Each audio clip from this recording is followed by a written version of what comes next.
Regione e Governo a lavoro per studiare l'ipotesi di riaperture anticipate differenziate da regione a regione, la conferma oggi dal Presidente Zaia. Treviso primo comune in Italia a lanciare un fondo per aiutare le piccole imprese delle città a ripartire attraverso i consorzi di garanzia. Alle banche saranno erogati finanziamenti per 2,5 milioni di euro. Un altro storico risultato per il network Media Nord-Est, che anche ad aprile si conferma primo gruppo editoriale a livello nazionale. I dati Auditel premiano Antenna 3 al top in Italia tra le TV locali. Doveva essere la 40ª edizione della storica rassegna Artigianato Vivo. L'emergenza Covid-19 cancella l'evento di Cison di Valmarino, in programma ad agosto. Gravissima lesione del timpano per Roberto Zamberlani, 65enne trevigiano aggredito a Venezia soltanto per aver chiesto a un gruppo di amici di indossare la mascherina. A Resani invece epiteti razzisti contro un operatore sociosanitario. Al momento della responsabilità non cedete a paura e violenza, l'appello del vescovo di Treviso Monsignor Tomasi, ospite d'eccezione ieri sera a Ring. Tra le riaperture di questi giorni, parchi e giardini pubblici, siamo stati a Villa Margherita e Giardini di Sant'Andrea a Treviso, dove i giochi però restano sigillati. A Cimadolmo si è chiusa da poche ore la prima campagna di test anticontagio gestita da un comune, superata quota 1000 di cittadini che hanno aderito all'esame, pagato a metà con l'amministrazione. Telespettatori di Antenna 3, buonasera e ben ritrovati. Dunque l'edizione trevigiana dei nostri telegiornali, una rapida occhiata come sempre ai dati del bollettino dell'azienda A0 del pomeriggio, che parlano di 18.443 casi positivi in Veneto dall'inizio dell'emergenza, più 41 il dato delle ultime ore. Come vedete, insomma, i numeri sono quelli di questi giorni, più 2 appena nel cluster di Treviso. 6.947, quindi siamo sotto la soglia dei 7.000 i casi attualmente positivi e quasi 10.000 ormai negativizzati in Veneto. I numeri importanti anche per quanto riguarda i ricoveri, ovviamente un tema fondamentale quello dei ricoveri, 912 in Veneto, meno 14 rispetto a questa mattina in Veneto, e anche la terapia intensiva ampiamente sotto i 100. Siamo a 90 ricoverati, meno 8 nelle ultime ore. Più 9 invece i decessi dalla mattina, uno di questi registrato all'ospedale di Treviso. Questi i dati, allora gli ultimi dati confermano quindi la curva in discesa, ovviamente dato da monitorare perché la situazione è ancora sotto esame e lo sarà nei prossimi giorni, come ha ricordato Zaia già ieri, una Zaia che oggi è tornata a parlare delle riaperture, quindi del piano con il governo per la riapertura anticipate regione per regione, ma ha parlato anche del trasporto pubblico locale e di elezioni. Il traffico su strade e autostrade da ieri è nettamente in aumento rispetto alle scorse settimane, la fotografia della fase 2 che parallelamente alla riapertura di diverse attività ha visto un incremento degli spostamenti in tutta la regione. Gli spostamenti lunedì 4 maggio, cioè ieri, sono stati di 4.800.000 spostamenti. Siamo in linea con gli spostamenti del 9 marzo, quindi pre-lockdown e pre-misure diciamo di restrizione. Rispetto alla punta più bassa, diciamo al lockdown, quello più importante che abbiamo avuto, abbiamo ieri registrato un più 61% di traffico. Chi non può muoversi con mezzi propri da ieri per raggiungere il posto di lavoro utilizza autobus e treni, che restano il punto più delicato di questa prima riapertura. Le foto di bus con passeggeri in piedi pongono il problema dell'organizzazione del trasporto pubblico locale. Secondo me nel trasporto pubblico locale sono state messe delle regole per cui il sistema prima o poi imploderà. Perché è inevitabile. Pensate alla riapertura delle scuole, tutto il paese a regime, come possiamo pensare di avere il triplo degli autobus e il doppio dei treni? Cioè, neanche se li ordini oggi te li mandano. Il rispetto delle regole resta fondamentale da questo punto di vista. Siamo molto preoccupati, ha sottolineato il Presidente Zaia, che ha ribadito ancora una volta come si rischi, se i dati dovessero crescere in modo esponenziale, di tornare alle chiusure.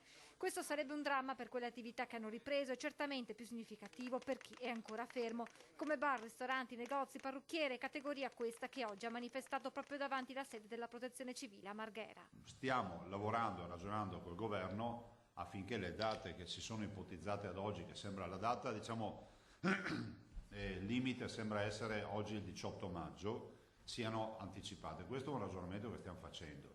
Siamo anche convinti di un fatto che potrebbe essere l'occasione, e ho visto che il Ministro Boccia ha fatto un'apertura anche rispetto a questo, di dare le competenze in maniera differenziata, no? In maniera tale che le regioni se la vedano i propri territori. Io spero si possa portare a casa l'obiettivo di avere le regioni delegate a decidere nei propri territori.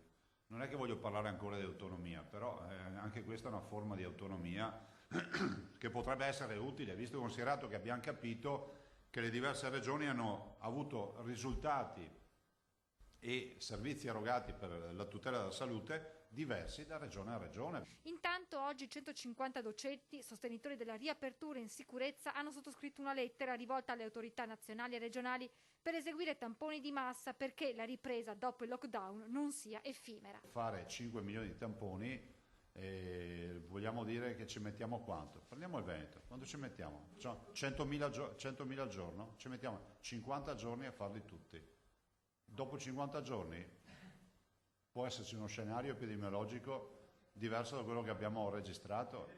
Io non sono il contrario, dico bene, bisogna avere una capacità di farli quotidiana, varrebbe la pena anche di spiegare, se si firmano questi appelli, più che altro per non far credere ai cittadini che ci sono quelli che hanno capito tutto e quelli che non fanno niente, di spiegare anche operativamente come si fa fare 5 milioni di tamponi in Veneto in maniera agile, veloce e con che tempistica, lo dico, ma lo dico non come polemica. Zaia è poi tornato sul tema elezioni. Stamane audiziona alla Camera del collega della Liguria Giovanni Toti, che ha portato le istanze dei governatori delle regioni che quest'anno andranno al voto, ribadendo la richiesta di poter andare alle urne nella finestra estiva di luglio. Le regioni, a differenza delle amministrazioni comunali che dovranno andare a voto anche loro, hanno qualche incombenza in più.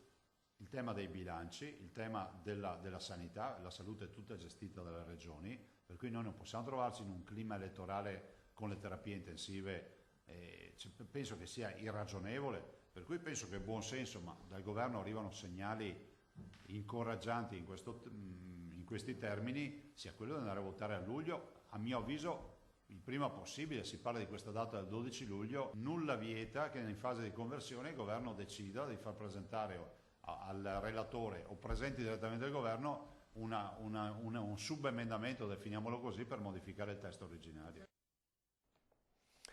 Intanto parliamo di Treviso, della città, il comune che primo in Italia ha adottato in giunta oggi un provvedimento che innesca la creazione di un fondo di garanzia a favore delle piccole imprese che in 15 giorni potranno ottenere finanziamenti fino a 35.000 euro a un tasso dello 0,7%. Noi abbiamo fatto sì che i consorzi di garanzia e le banche aderenti si impegnino a erogare il finanziamento entro 15 giorni al massimo dalla presentazione della domanda. Quindi per rispondere a tutte quelle carenze che noi abbiamo visto nelle altre procedure di finanziamento. 2,5 milioni di euro di liquidità da immettere tra le partite IVA della città di Treviso, commercianti, artigiani, liberi professionisti. Primo comune d'Italia, il capoluogo della Marca, a promuovere con un primo contributo di 200.000 euro un fondo di garanzia per aiutare le piccole imprese, ricevendo le lodi anche del leader della Lega, Matteo Salvini. Non un provvedimento in concorrenza con i 25.000 euro erogati dallo Stato, a cui questi fondi possono sommarsi, ma un'immissione veloce di liquidità per sostenere la riapertura di chi è rimasto fermo per 2 mesi. Oggi, se qualcuno di voi parla con il mondo dell'impresa, dice che il tema fondamentale è il circolante. C'è bisogno di denaro, quel denaro che non arriva nei tempi promessi dal governo. Basteranno documentazione reddituale del 2019, una visura camerale e un documento d'identità. Entro 15 giorni il finanziamento tra 10 e 35.000 euro verrà erogato dai consorzi che faranno da garanti. Sono particolarmente orgoglioso dei Treviso Found perché la politica al governo chiede liquidità, chiede sburocratizzazione e chiede sostegno a lungo termine. Tutti questi 3 elementi sono concentrati all'interno di questa iniziativa che nasce nel Comune di Treviso, che nasce con i confidi del Comune di Treviso e che nasce per le esigenze del nostro Comune e di tutte le partite IVA.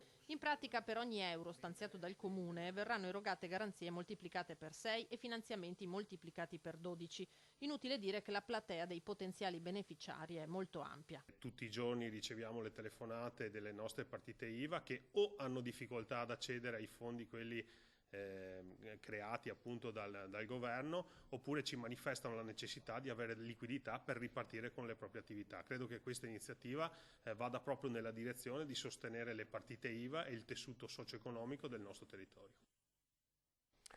Intanto tra gli eventi che sono stati, diciamo così, vittime del coronavirus, degli effetti del Covid-19, c'è anche un evento importante della marca trevigiana, Artigianato Vivo, che slitta, viene cancellato e tornerà soltanto il prossimo anno. Hanno dato l'annuncio gli stessi organizzatori della storica manifestazione che quest'anno portava alla 40ª edizione a Ceson di Valmarino. Hanno scritto a malincuore: siamo stati costretti ad avvisare tutti voi che quest'anno la manifestazione Artigianato Vivo sarà cancellata a causa dell'emergenza sanitaria cui sta facendo fronte il nostro paese. Chi di voi ha partecipato almeno una volta, scrivono gli organizzatori, conosce benissimo l'enorme flusso di gente che ogni anno arriva nel nostro piccolo paese. Conseguentemente, per il senso di responsabilità che ci appartiene, abbiamo preso atto che questa sia la soluzione migliore, soluzione che tutela noi, tutti i nostri volontari, gli artigiani che arrivano da ogni parte d'Italia e anche voi tutti, così scrive la Proloco di Ceson di Valmarino. Quindi l'appuntamento salta al prossimo anno, un altro degli eventi cancellati causa coronavirus. Torneremo a parlare degli effetti e torneremo a parlare del trasporto pubblico, ad esempio, ma anche delle riaperture dei parchi e dei giardini fra pochissimo. Restiamo però in tema coronavirus, ma parliamo di informazione e parliamo anche di noi, di Antena 3, con un traguardo raggiunto importantissimo. La prima televisione locale d'Italia. Le cifre non mentono per un risultato che vede Antena 3 al top in tutta la penisola per ascolti. Un traguardo straordinario raggiunto con l'impegno senza sosta di una squadra compatta che in questi 2 mesi di emergenza coronavirus ha garantito un'informazione capillare, concreta, sul territorio e per il territorio. Aprile 2020, nella fascia 12.30-13.30, i dati Auditel, sia per ascolto medio che per contatti giornalieri, oltre 500.000, mostrano la nostra emittente non solo al primo posto tra le TV locali, ma al 4° posto assoluto davanti a realtà come Italia 1, Rai 3, La 7 e Rete 4. Nell'intera giornata ancora numeri record con oltre 1,5 milioni di contatti giornalieri. Leader assoluta nella fascia informazione tra le 18 e le 20 con una media di 700.000 telespettatori.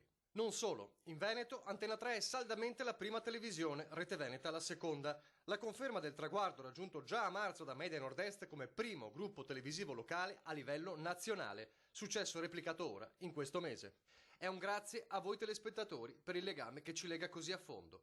D'altronde la nostra parola d'ordine è stata, è e sarà sempre stare al vostro fianco per dare una risposta alle domande, alle esigenze, alle inquietudini, ai disagi. Le dirette, i telegiornali, le celebrazioni eucaristiche, i momenti di distensione per farvi compagnia in un momento così difficile come quello dell'isolamento in casa. Una rivoluzione anche per noi, giornalisti e tecnici, di pari passo con l'emergenza. Ed ora che il lockdown si allenta e la fase 2 è una realtà, sarà ancora più importante tenervi aggiornati sulla situazione, l'evoluzione di un momento storico che il Veneto e l'Italia non hanno mai affrontato. Lo faremo insieme, come prima e più di prima. Ci saremo. Ci saremo davvero e grazie ancora a tutti voi. Allora, a proposito di ci saremo, oggi il nostro Lucio Zanato ha fatto un giro su un autobus MOM insieme al presidente Coladon per testimoniare un po' questi primi giorni nel trasporto pubblico. Ne ha parlato Zaia questa mattina. Guardate il viaggio della mattina di Lucio Zanato. Treviso ore 8. Prima del coronavirus qui non si passava dalla folla di studenti e lavoratori in attesa degli autobus. E questo è il primo segnale della crisi che sta già attanagliando il trasporto pubblico. Saliamo sull'autobus con il presidente Coladon, che ha voluto farci toccare con mano perché nonostante i bilanci in ordine il futuro sia tutt'altro che roseo. Avendo adesso carichi molto inferiori, ovviamente l'azienda soffre sotto l'aspetto economico-finanziario. Stiamo cercando lo Stato sta anche intervenendo, a dire la verità, perché nel prossimo decreto credo ci sia uno stanziamento importante per i mancanti introiti e questo è sicuramente un primo aiuto importante. Non sarà sufficiente perché noi abbiamo perso più di 2 milioni in 2 mesi, quindi altre aziende sono nelle stesse condizioni nostre ovviamente, ma la situazione è una situazione pesante. Del resto le immagini parlano chiaro. 3 passeggeri nella linea 1, quella storica maggiormente utilizzata dai cittadini, è davvero poco in questo pezzo di corsa per qualsiasi gestore del servizio. Numeri in tutta la corsa confermati dalla conducente. La carità ci saranno state una quindicina di persone più o meno che venivano a Treviso. Probabilmente è perché tante attività sono ancora chiuse. Un conto sono le fabbriche, un conto sono i negozi. Sì, ma ricordiamo quante persone portano normalmente o portava normalmente un autobus come questo? Questo autobus qua portava 100 persone. In effetti, tra i 15 passeggeri dell'intero tragitto tra Treviso e Villorba e il ritorno, la maggioranza erano pensionati. Per lei l'autobus è importante, immagino? Per me che ho 90 anni, sì. Non avevo più patente perché non ne vedo. Sì. Però se non ha l'autobus... Insomma, mi è toccata a casa. In questa atmosfera decisamente mesta, un po' di ottimismo arriva quando passiamo al rianimato mercato di Piazzale Burchiellati. Stiamo iniziando a rivivere, quindi diciamo che anche il trasporto pubblico comincerà pian pianino a ritornare quello che era qualche mese fa. Ma prima di lasciare l'autobus in stazione incontriamo questa signora che sintetizza perfettamente alla trevigiana la filosofia della MOM e non solo al tempo del contagio. Però comunque, anche di poi. E poi parchi, i giardini pubblici, siamo stati a Villa Margherita e a Sant'Andrea, sempre a Treviso. Che significato ha la riapertura dei parchi? Di respirare di nuovo. Anche a Treviso parchi e giardini pubblici riaperti. Riavere a disposizione aree verdi per passeggiare in tranquillità, come qui a Villa Margherita, è per molti una liberazione. Chi vorrebbe continuare a evitare e incontrare molte persone, nel momento in cui erano aperte magari solo le piste ciclabili o quelle, cioè l'aggregamento di gente era tanta, insomma, almeno così. Oggi ho fatto la passeggiata e avrò incontrato 5 persone. Penso che era ora e secondo me non serviva nemmeno a chiuderli, perché tanto la gente che viene qui è sempre la stessa che cammina, e chi abita in condominio, anch'io però ho un pezzettino di verde, ma è pochissimo, quindi siamo costretti a venire a fare 2 passi. Soddisfatti anche i padroni dei cani. Nel verde anche per gli animali è un'altra cosa. Certo, gli animali si divertono di più, di sicuro. Cosa dice? C'è anche bisogno un po' adesso di fare un po' di movimento?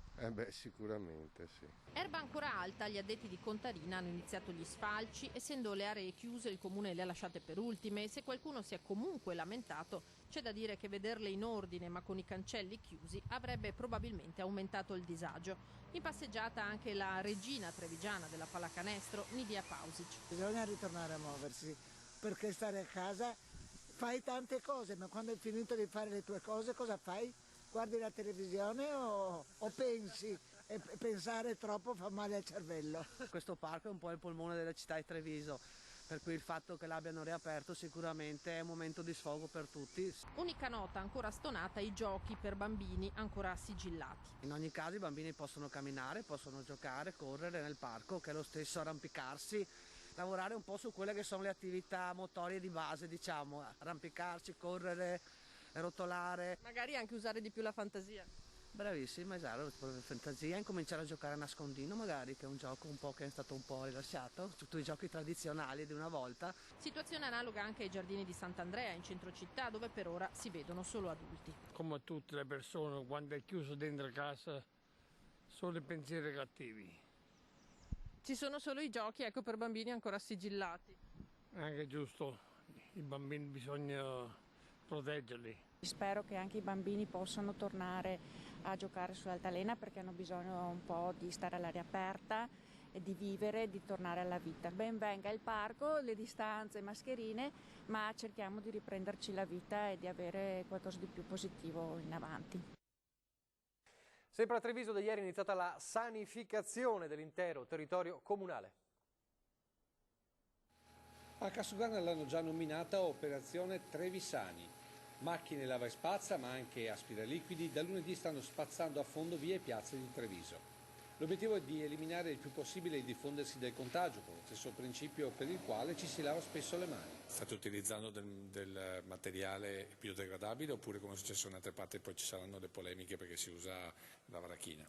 No, assolutamente è un materiale biodegradabile, fortunatamente c'è un chimico in questo assessorato, quindi sono stato molto attento a questo aspetto. Altra precisazione riguarda le aree di intervento nel territorio comunale. Il lavaggio strade viene fatto in tutti i quartieri e sono 120 km di strade. Le aree di pregio sono state selezionate tra il centro e fuori dal centro, e chiaramente il centro storico ha aree di pregio maggiori, ma anche i vari mercati che non siano parcheggi sono stati interessati anche nei quartieri, perché noi li abbiamo sempre nel cuore. Particolare attenzione con interventi mirati nei punti dove si ripetono le deiezioni dei colombi, come sotto la scalinata di 300, lungo il Cal Maggiore, dove più volte il sindaco Conte ha richiamato i padroni di cani. Lì non sono i cani, sono i padroni, dovrebbero stare attenti, girare con una bottiglia, pulire dove è necessario, dove il cane fa i suoi bisogni, magari evitare che il cane li faccia proprio sulle colonne, però giustamente è anche difficile stare attenti dove il nostro cagnolino va. È un effetto coronavirus e la pulizia della città oppure diventerà una cosa, diciamo, ripetitiva? No, è una cosa ripetitiva, l'avevamo programmata prima del coronavirus, sarà fatta in maniera diversa e con tempistiche diverse a seconda delle aree. Pochi istanti di pubblicità, poi il racconto del 65enne che ieri è stato picchiato per aver ripreso alcuni ragazzi che non avevano la mascherina.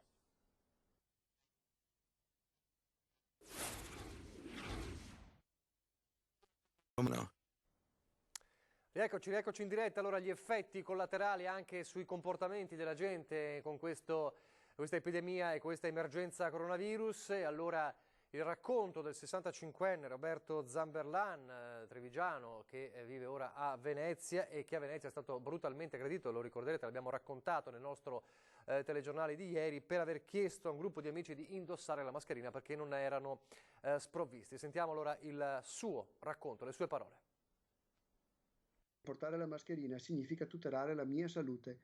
A queste parole lui si è alterato, mi ha detto cavete anche a ti, mi ha tirato un ceffone e mi ha strappato la mascherina.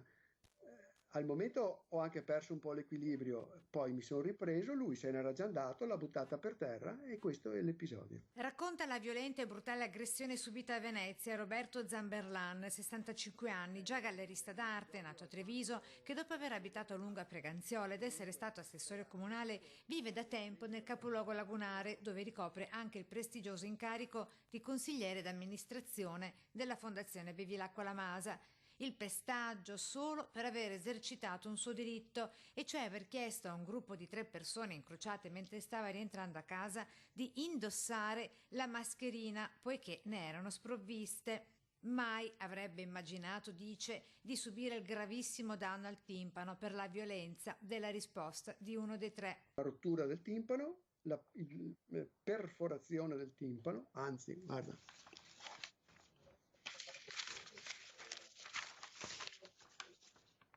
Questo è il mio timpano, all'ospedale L'Angelo dove ho fatto l'audiometria e hanno riscontrato una perdita del 30% dell'udito. Questo, noi speriamo, questo dice il medico, che le cose migliorino col tempo, che il timpano si saldi, insomma si richiuda, adesso non so i termini corretti, migliori e guarisca, però ora come ora sono così. Già presentata denuncia contro ignoti.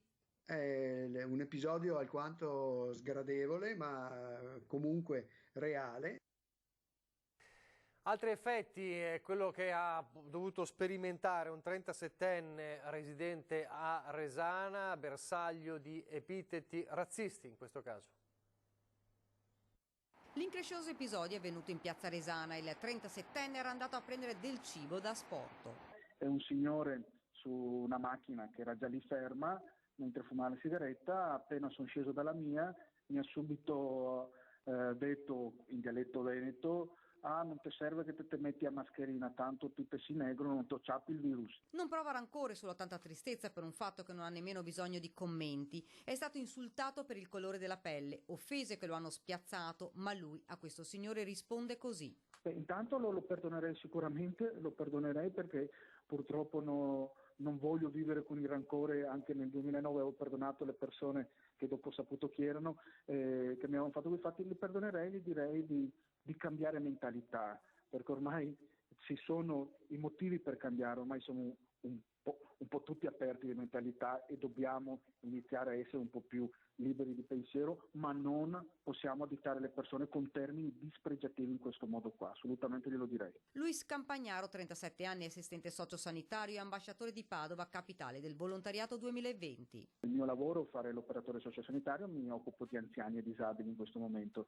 e in più ho questo ruolo così di ambasciatore di Padova, capitale europea 2020. Lui si è rimasto spiazzato da quelle parole, ma è poi tornato a casa ed ha ripensato a quanto accaduto. Subito non ho pensato a niente perché purtroppo mi ha spiazzato, no? Tant'è che la negoziante dello street food mi ha guardato e mi ha detto: lui si dice qualcosa, ma non ho saputo rispondere perché non me l'aspettavo. Dopo a casa ho realizzato e un po' a malincuore me la sono fatta passare, e tant'è che a mia mamma non gliel'ho raccontato subito, gliel'ho detto il giorno dopo per non farla stare in pensiero, insomma. Purtroppo, ci dice, questi episodi accadono spesso, già in passato è stato insultato, ora guarda avanti e dice: lo perdono.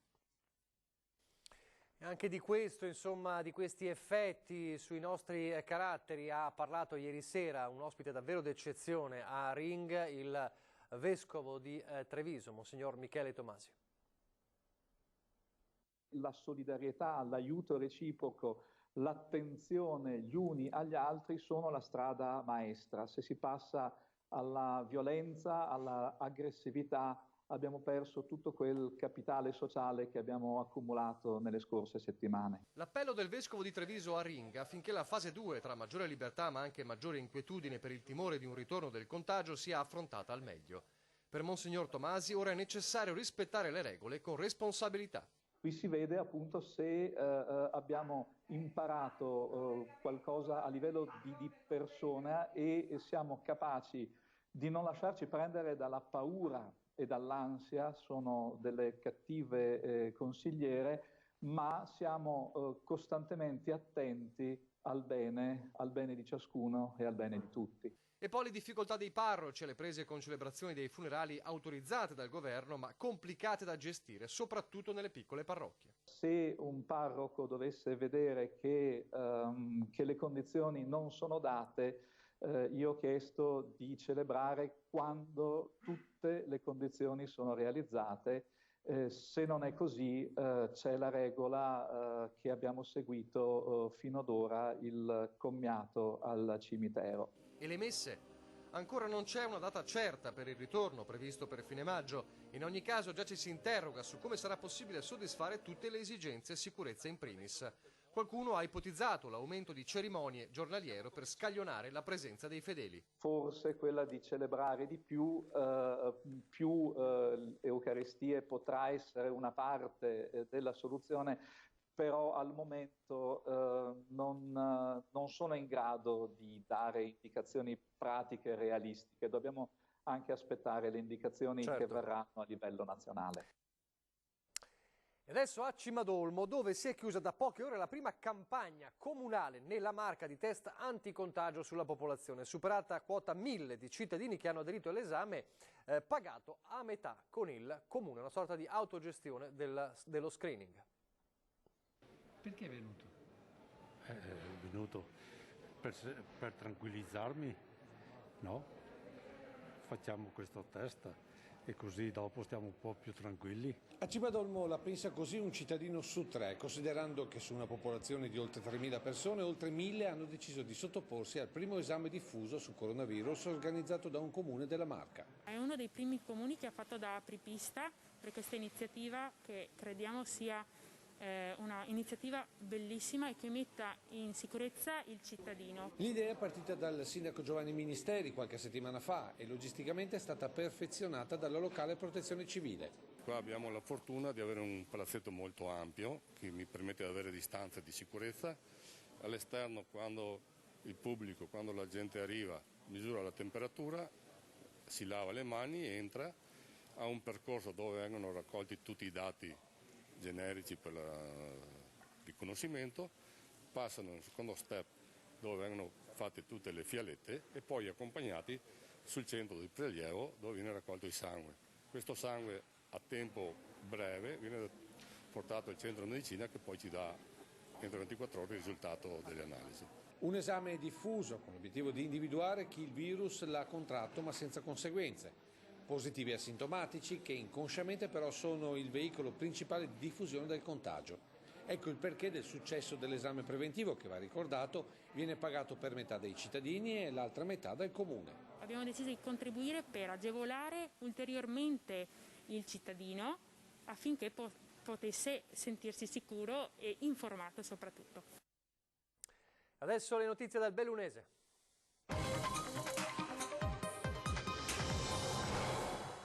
La tecnologia arriva nelle case degli anziani soli che così potranno avere contatti con i propri cari. È la Sersa, la società che gestisce la casa di riposo di Belluno, ad aver avviato il progetto per tutelare la fascia di popolazione a rischio contagio, in particolare in questa fase 2.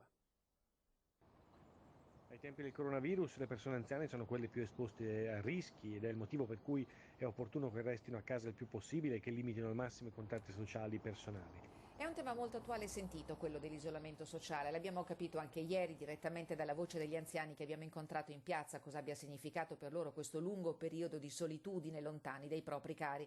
Il Comune di Belluno, attraverso la Sersa, società che gestisce la casa di riposo del capoluogo, ha avviato un progetto che possiamo definire di inclusione, mettendo a disposizione degli anziani che vivono da soli 25 kit comprendenti un tablet, uno smartwatch e 2 SIM, strumenti già utilizzati all'interno della casa di riposo per aiutare gli ospiti a mantenere un contatto con i propri cari nella fase di lockdown. Ci abbiamo lavorato tantissimo con Sersa in questo periodo e adesso stiamo avviando questa sperimentazione molto interessante che utilizza al massimo le tecnologie per rimettere in contatto e per rendere attuale e stabile il contatto fra la persona anziana e i propri familiari e le istituzioni.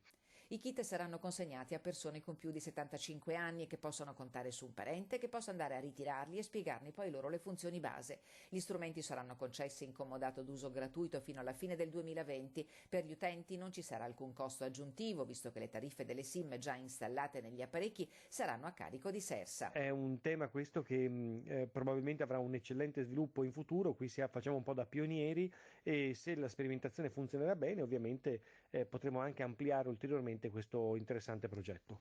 Per informazioni e per richiedere il kit si può contattare Sersa al numero 339 874 0957 dal lunedì al venerdì dalle 9 alle 12 e dalle 15 alle 17. Dopo il 15 maggio si procederà all'esame delle richieste e alla consegna dei kit. La domanda e il ritiro dovranno essere effettuate da un congiunto dell'anziano. Sono addirittura d'arrivo i lavori di messa in sicurezza della frana di Caracò in comune di Rocca Pietore. Meteo permettendo, i lavori si concluderanno entro la metà di maggio, ma per Rocca si tratta soltanto di un punto di partenza. Si avviano a conclusione i lavori sul versante della frana di Caracò in comune di Rocca Pietore. Il cantiere avviato dalla provincia a gennaio si è rimesso in moto lo scorso 20 aprile e procede speditamente. I lavori riguardano la sistemazione di una frana e la messa in sicurezza del versante che sovrasta la strada comunale di collegamento tra Le Grazie e Caracò, una zona che dopo Vaia e a seguito delle piogge torrenziali del novembre 2019 ha mostrato diversi segni di cedimento, ma è solo uno dei tanti interventi che debbono essere eseguiti a Rocca, piegata in questi anni da una serie di circostanze pesanti che hanno danneggiato tutto il territorio. La tempesta, l'uragano Vaia, ha colpito il comune di Rocca da cima a fondo, quindi dalla frazione più bassa di Masarè fino alle frazioni più alte, quindi quasi fino al passo Fedaia, l'aste compresa, facendo danni ovunque. Triste, commenta il primo cittadino di Rocca Pietore, girare ancora oggi il territorio perché lavori da fare per i prossimi anni ce ne sono troppi e i mesi per lavorare in alta montagna sono pochi e condizionati dal meteo.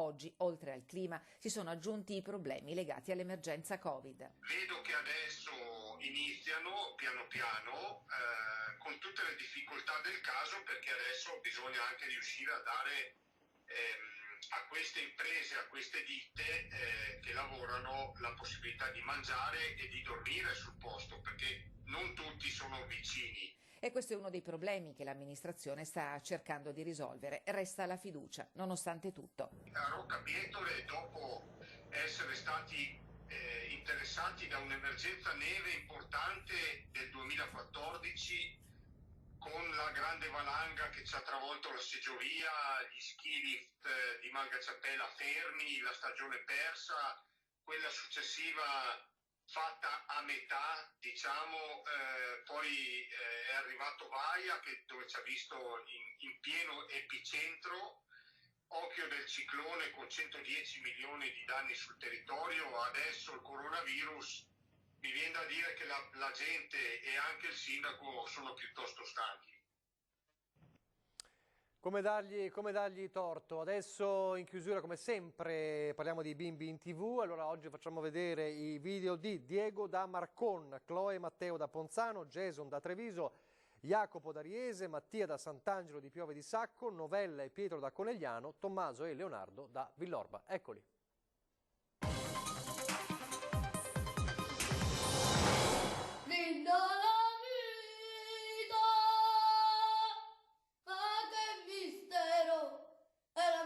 Che mistero!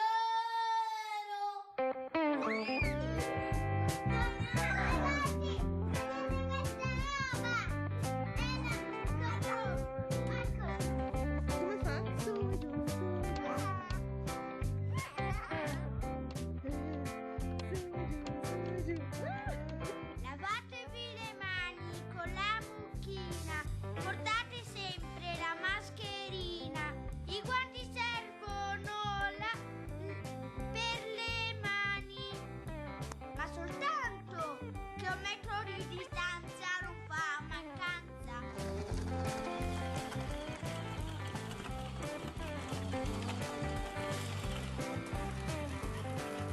Ciao a tutti, andrà tutto bene, novella e Pietro.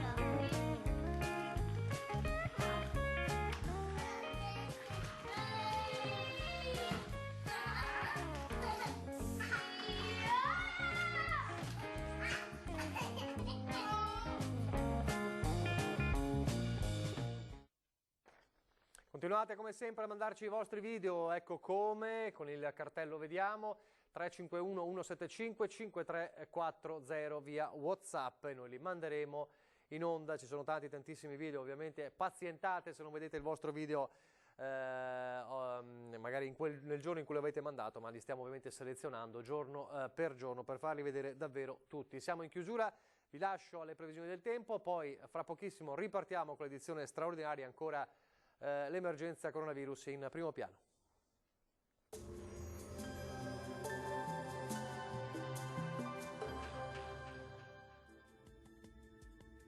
Bentrovati al meteo. Ci attende un'altra giornata con tempo asciutto e stabile sul nostro territorio, ma vediamo il dettaglio di mercoledì 6 maggio con la nostra grafica. Sul Veneto mattinata caratterizzata da un cielo localmente coperto, ma in genere senza ulteriori conseguenze. Più sole a partire dalle ore pomeridiane con al massimo poche nubi a carattere sparso. Temperature minime tra 8 e 13 gradi, valori massimi in lieve calo tra i 19 e i 21 gradi. Ci spostiamo ora sul Friuli Venezia Giulia, tempo in prevalenza stabile anche qui, tanto sole dappertutto, salvo per occasionali rovesci sui settori montuosi che localmente potranno raggiungere anche le pianure limitrofe. Temperature minime fino a 13 gradi, massime tra i 21 e i 22 gradi. Uno sguardo infine alla situazione del Trentino Alto Adige, anche qui protagonista sempre il sole, saranno tuttavia possibili dei piovaschi sui settori alpini di confine. Temperature minime sui 9-11 gradi, massime fino a 23-24 gradi all'incirca. Dal meteo per ora è tutto, vi do appuntamento al prossimo aggiornamento. Arrivederci.